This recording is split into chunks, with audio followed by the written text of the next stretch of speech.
think you know what goes on behind the scenes at your favorite hotel? Sparkling pools, crisp linens, impeccable service. But what lurks beneath the surface? Tonight, we're exposing the dark secrets of hotel industry desperately wants you to forget.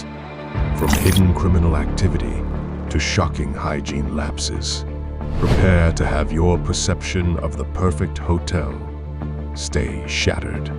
So, settle in tight, because once you check into this video, there's no turning back. Let's start with something that might surprise you. While you may not see too much of it at more expensive hotels, at economy-priced hotels or motels, drug dealing is unfortunately relatively common. Dealers see value hotels as a place where they will not have to pay rent for the first and last month and can pretty much come and go as needed with no real commitment. It also isn't suspicious for a fair amount of traffic to go through a hotel every day. However, if you live in a house or even an apartment, the number of people coming to regularly visit, you can quickly attract the notice of the authorities.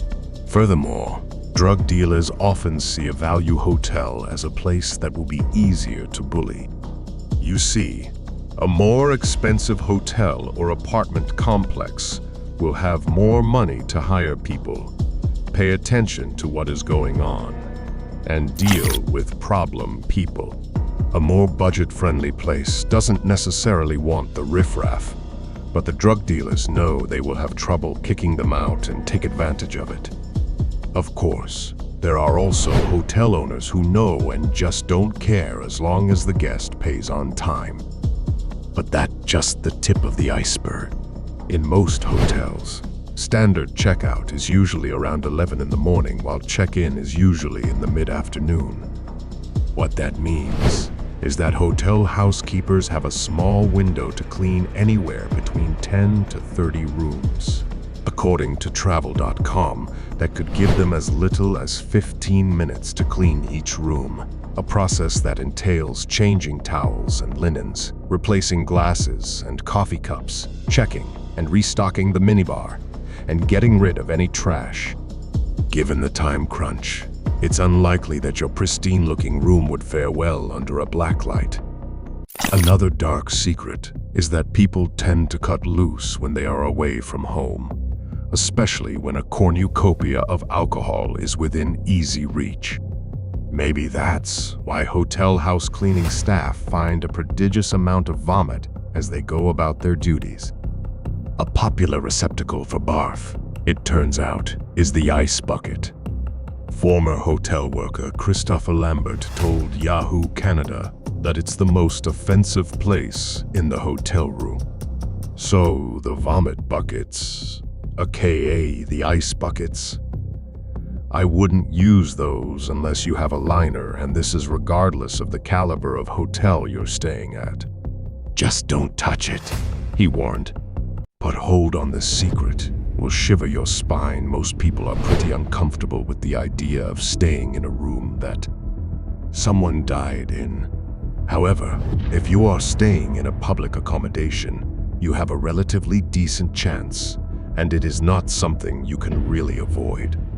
Now, actual statistics on hotel-related deaths are pretty hard to pin down, likely because the hotels really don't want to openly advertise that sort of thing.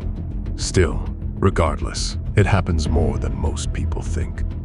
Most of it isn't even violent in nature, but simply the result of a heart attack, an overdose, or sometimes a suicide. When someone does die in a hotel room, the area is closed off, similar to a crime scene, while police investigate. It is then cleaned up and sold to the next guest in line who needs that room. They are also not going to tell you that someone died in a room for obvious reasons and are not obligated to do so.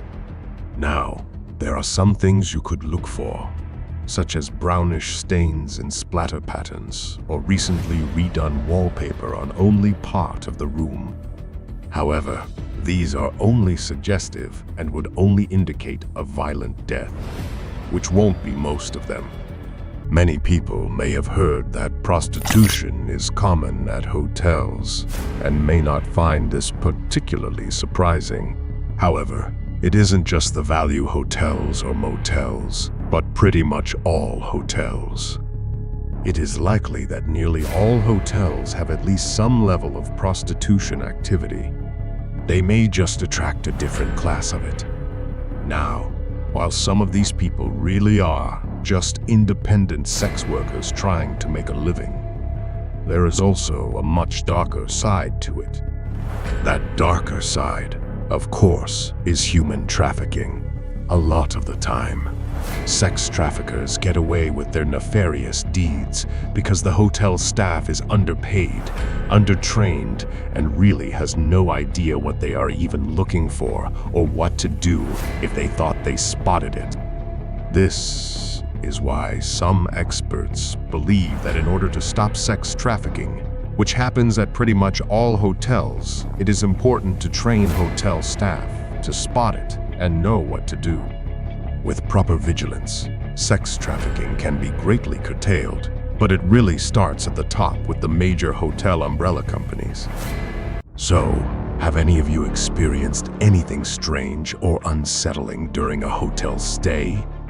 Share your stories in the comments below, and don't forget to like and subscribe. Until next time.